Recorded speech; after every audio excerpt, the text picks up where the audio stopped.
Birmingham कसोटी क्रिकेटच्या दुसऱ्या दिवशी भारताचं वर्चस्व पाहायला मिळालं। भारताच्या 587 धावांचा पाठलाग करणाऱ्या इंग्लंडची सुरुवात निराशाजनक झाली। इंग्लंडची टॉप ऑर्डर झटपट माघारी परतलेली आहे। दुसऱ्या दिवसाअखेर इंग्लंडनं 3 बाद 77 धावांपर्यंत मजल मारली आहे। इंग्लंड अजून 510 धावांनी पिछाडीवर आहे।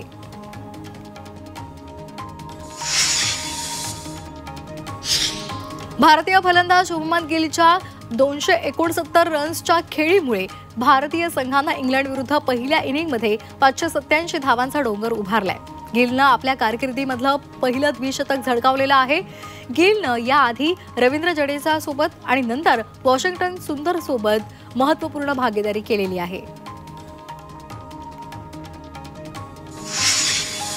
बर्मिंगहॅम कसोटी क्रिकेटमध्ये कर्णधार शुभमन गिलनं अनेक विक्रम आपल्या नावे केलेले आहेत। या कसोटी क्रिकेटमध्ये गिलनं शानदार द्विशतक झळकावलेलं आहे।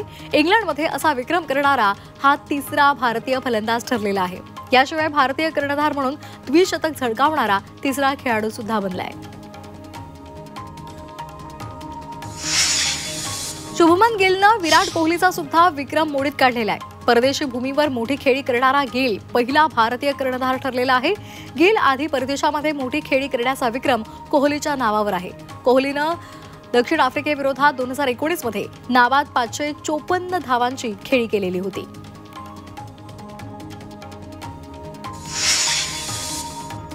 भारतीय महिला संघ विरुद्ध इंग्लंड यांच्यामध्ये आज तिसरी T20 मॅच रंगणार आहे। भारतीय संघ सध्या या संपूर्ण सिरीजमध्ये 2-0 आघाडीवर आहे।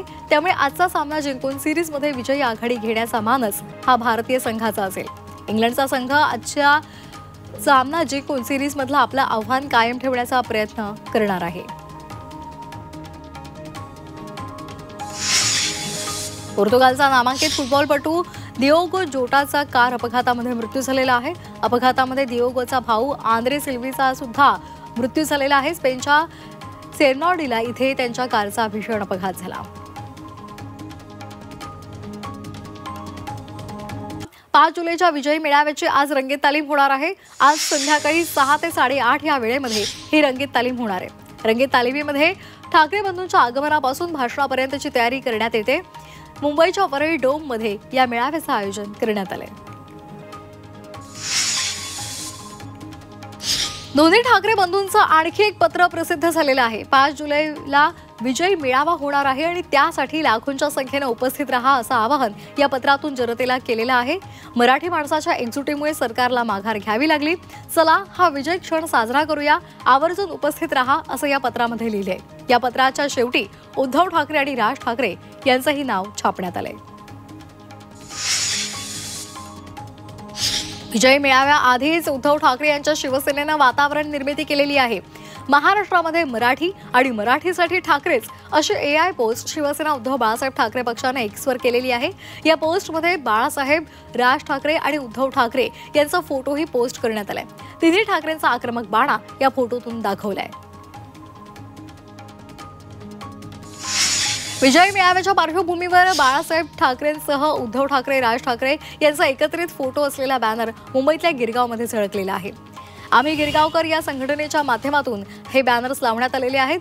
ठाकरे साहेब, सभा झाल्यावर आदेश द्या, कोणकोणत्या मराठी आणि महाराष्ट्रद्रोही लोकांना सरळ करायचे सांगा असा मजकूर या फलकावर पाहायला मिळतोय। अमरनाथमध्ये मनसे आणि शिवसेना उद्धव बाळासाहेब ठाकरे पक्षाच्या पदाधिकाऱ्यांनी एकत्रित बैठक घेतली। या बैठकीमध्ये 5 जुलैला होणाऱ्या विजयी मेळाव्याचं नियोजन करण्यात आलं। या विजयी मेळाव्यामध्ये राज ठाकरे आणि उद्धव ठाकरे हे दोन्ही बंधू एकत्र येणार आहेत। केंद्रीय गृहमंत्री अमित शहा आज पुण्याच्या दौऱ्यावर आहेत। पुण्यामधील NDA परिसरामध्ये थोरले बाजीराव पेशवे यांच्या अश्वारूढ पुतळ्याचं शहा यांच्या हस्ते अनावरण करण्यात येणार आहे। त्यानंतर कोंढवा भागातील जयराज स्पोर्ट्स अँड कन्व्हेन्शन सेंटरचं उद्घाटन सुद्धा ते करणार आहेत।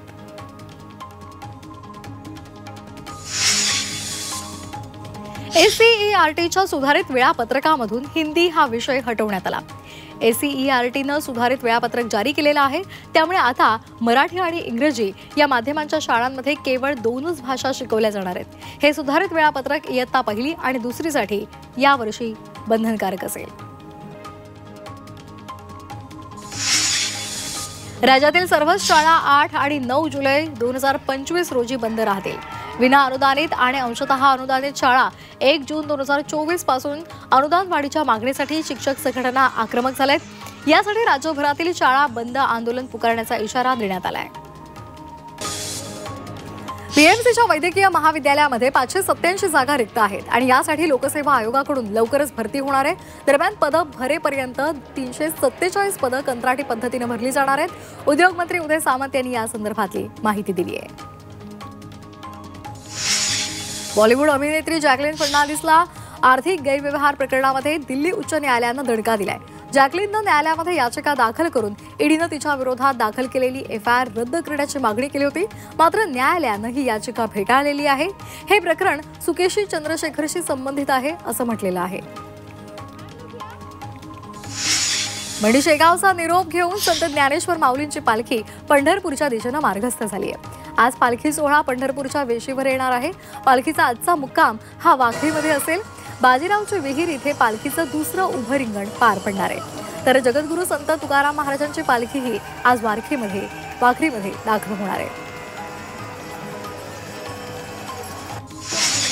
राज्यामध्ये काही वाहतूकदारांचा संप सुरूच राहणार आहे. परिवहन मंत्री प्रताप सरनाईक यांच्यासोबतच्या बैठकीमध्ये ट्रक, टेम्पो आणि कंटेनरच्या मागण्यांसंदर्भात तोडगा निघालेला नाहीये आणि त्यामुळे संप सुरूच ठेवणार असा आक्रमक पवित्रा महाराष्ट्र राज्य वाहन चालक मालक प्रतिनिधी महासंघाचे अध्यक्ष डॉक्टर बाबा शिंदे यांनी घेतलेला आहे.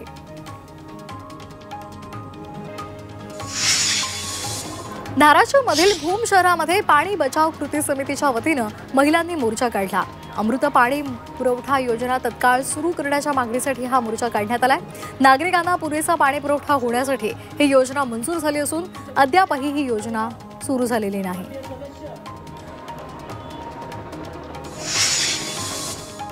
सांगलीमधील किर्लोस्कर वाडीमध्ये विद्यार्थ्यांसह ग्रामस्थांनी आंदोलन केलं.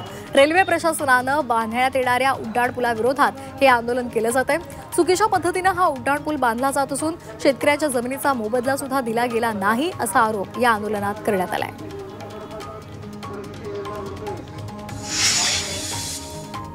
मुंबईकरांचा लोकप्रिय खाद्यपदार्थ असलेला वडापाव आता महागलेला आहे. वडापावसाठी आता 13 ऐवजी 18 रुपये मोजावे लागणार आहेत. वाढत्या महागाईमुळे स्टॉल चालकांनी खाद्यपदार्थांचे दर वाढवण्याची मागणी केलेली होती आणि त्यानुसार रेल्वेनं ही दरवाढ केलेली आहे.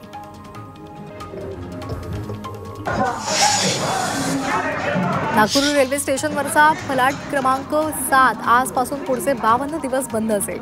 या फलाटावर महत्त्वाची कामं केली जाणार आहेत. यामुळे अजनी रेल्वे स्थानकावरून 3 गाड्या चालवण्याचा निर्णय रेल्वे प्रशासनानं घेतलेला आहे. सोबतच फलाट क्रमांक 6 वर सुद्धा विकास कामं केली जाणार आहेत आणि त्यामुळे हा फलाट 5 दिवस 2 तासांचा ब्लॉक घेतला जाणार आहे. बीडमध्ये शिवभोजन थाळीमध्ये अपहार झाल्याचा एक व्हिडिओ समोर आलाय. यामध्ये एकच ताट लाभार्थ्यांसमोर ठेवून फोटो काढून ते अपलोड केले जात असल्याचा व्हिडिओ व्हायरल झालाय. 10 रुपयांमध्ये गरजू आणि गरिबांना शिवभोजन थाळी दिली जाते.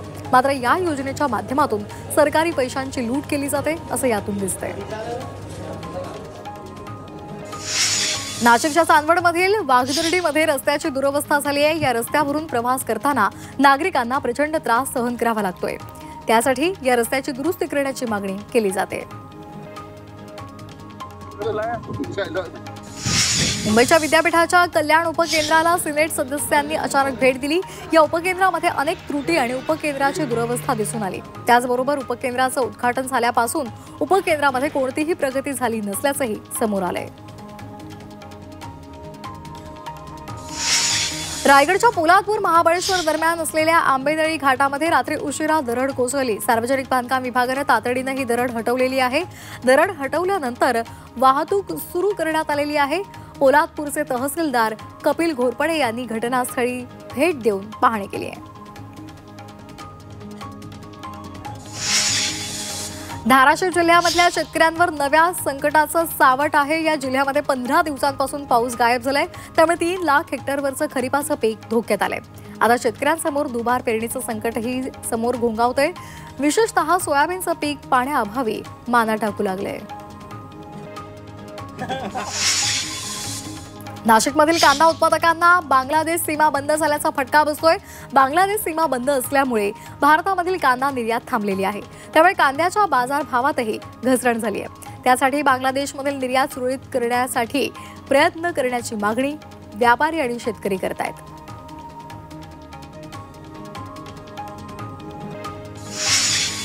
इस्रायलकडून इराणच्या रहिवासी भागामध्ये हल्ले करण्यात आलेले आहेत. ऑपरेशन रायझिंग लायन अंतर्गत तेहरानवर हल्ले करण्यात आलेले आहेत. हल्ल्याचा अंगावर काटा आणणारा व्हिडिओ व्हायरल झालाय.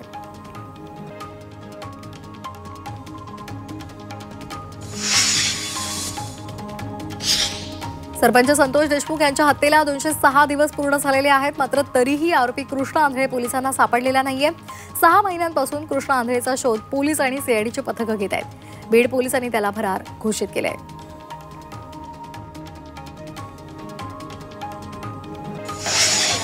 गोवंडीमध्ये शिवाजीनगर भागामध्ये दुकानाला भीषण आग लागली आहे. काल रात्री उशिरा ही आग लागलेली आहे.